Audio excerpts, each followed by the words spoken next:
Equipos que hacen tu trabajo más fácil. Presentan.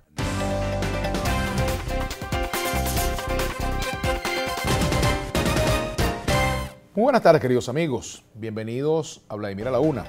Hoy vamos a conversar con el historiador Rafael Arraiz Luca, quien además es profesor, abogado. Pero antes de presentarlo, quiero hacer mi comentario de todos los lunes. Y tiene que ver con el resultado electoral de Brasil. Ha sido electo Jair Bolsonaro como nuevo presidente. Va a asumir el nuevo gobierno a partir del 1 de enero del próximo año, como ocurre tradicionalmente en Brasil, que ese es el día en el cual ellos asumen la primera magistratura, los jefes de Estado. Y por supuesto, es un resultado que nos llama la atención, porque ocurrieron cosas en Brasil que llevaron a que hoy esté como futuro presidente, ya presidente electo, un hombre con un pensamiento como el que tiene Bolsonaro, que es un hombre extremista, un hombre de inclinación ultraderechista, y eso es resultado de un proceso de desgaste, no solamente de las instituciones brasileñas, ¿verdad?, minadas en alguna medida pues, por problemas que conocemos aquí como el de la corrupción, pero también el desgaste de una propuesta política y la decepción que causó que quienes encabezaban esa propuesta terminaron rehenes o terminaron formando parte de esquemas de corrupción. Y esto va dirigido pues, a lo que pasó con el Partido de los Trabajadores, que llegó al poder con Lula da Silva como un cambio que los brasileños anhelaban, un cambio hacia el progreso, hacia la justicia social, hacia la inclusión, hacia la igualdad, y que efectivamente pues, salió manchado por todos estos escándalos de corrupción. Y entonces surge un hombre como este, que era un diputado más o menos discreto en el Parlamento brasileño. Hace unos años nadie quizás hubiese podido dar medio o un céntimo, pues, para decirlo en términos actuales, por una candidatura como esa, y hasta hace unos meses, si Lula hubiese sido el candidato, a lo mejor el resultado es otro, pero lo cierto es que ganó Bolsonaro. Y es el reflejo de lo que está pasando. Las sociedades están buscando liderazgos de esa naturaleza, liderazgos marcados por la tendencia a promover el orden, ¿verdad? Y también liderazgos mesiánicos. Ya hemos visto eso varias veces en América Latina. Los liderazgos mesiánicos que tienen un riesgo, y es el riesgo de que las instituciones terminen subordinadas a esa característica de liderazgo. Y eso es sumamente peligroso, lo hemos visto en varios lugares de América Latina, incluido, por supuesto, también Venezuela. Por eso creo que la reflexión de hoy tiene que ver con la necesidad de que, en general, los demócratas, quienes creemos en la vida democrática para los cambios, tenemos que cuidar las instituciones, protegerlas, promover que funcionen adecuadamente, de forma interdependiente, que funcionen como el contrapeso necesario en una sociedad democrática. Así que bueno, ojalá que el pueblo brasileño también esté atento a cualquier señal que pueda llevar a que en Brasil las instituciones terminen a los pies de un liderazgo de esta característica. Y ojalá que también en Venezuela reencontremos el camino del fortalecimiento, de la reconstrucción institucional del país, porque esa es la forma de que una democracia funcione, de que una economía funcione y de que un país funcione. Hasta aquí mi comentario de hoy y le doy la bienvenida a Rafael Arraiz Luca. Gracias por venir al programa, Rafael. No, un gusto estar contigo y tu audiencia. Bueno, precisamente te invité a conversar hoy por esto que está pasando ahora en América Latina y quizás en algunos países del mundo, ¿no? Vale, muy interesante. Fíjate, sobre Bolsonaro hay varias cosas que decir.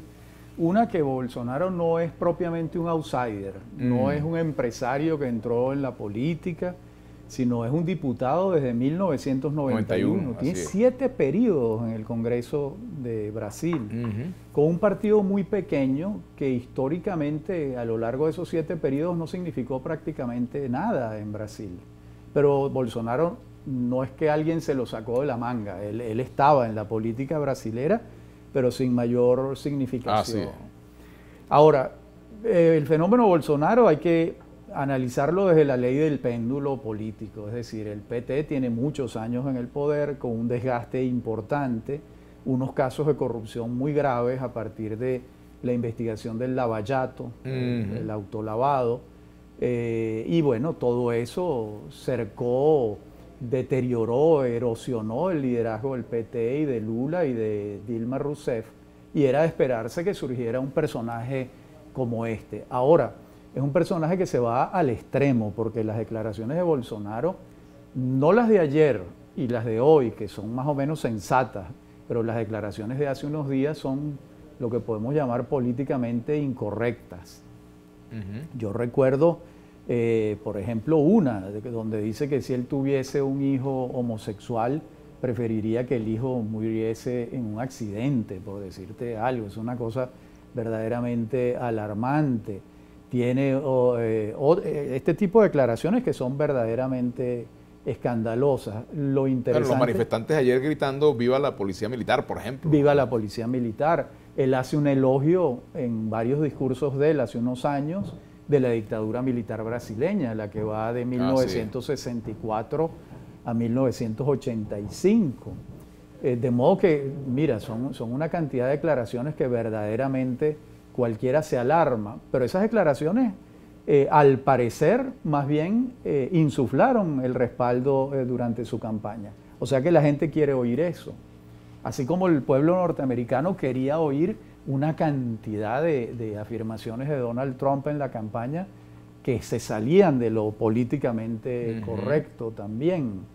Y si uno también se mete a analizar la política rusa, Vladimir Putin también ha tenido históricamente unas posiciones que son propiamente antipolíticas, que no son de la corrección política. Entonces, ciertamente, como tú decías en tu introducción, la democracia está pasando en algunos países por unas situaciones muy, muy complejas. En este caso, sin duda, es el deterioro en el poder del PT vinculado con los casos de corrupción en los que incurrieron tanto el gobierno de Lula como el de Dilma Rousseff, ¿no?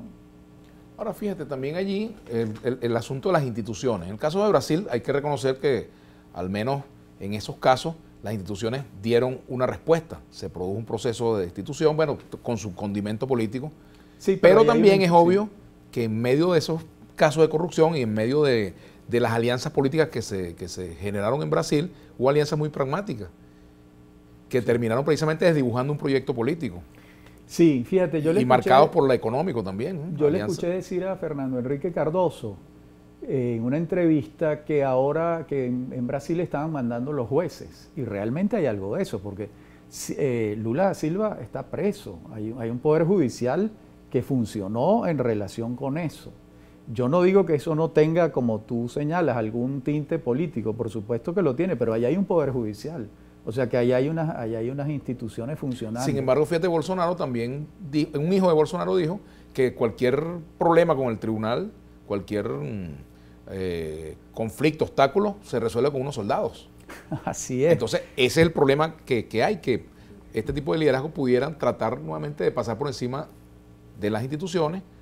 Y bueno, hemos visto experiencias de eso en varios países, pero me gustaría ir a la pausa y profundizar un poco en eso, Rafael. Con gusto. Ya venimos y hablar un poco de la figura del gendarme necesario, del caudillo en nuestra historia latinoamericana. ¿Cómo no? Ya venimos.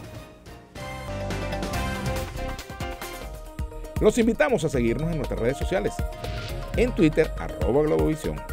En Instagram, @Globovisión. En Facebook, Globovisión. En Telegram, Globovisión Piso Oficial. Si quieres volver a ver este y todos los programas de Globovisión, visítanos y suscríbete a nuestro canal de YouTube. Soy Globovisión.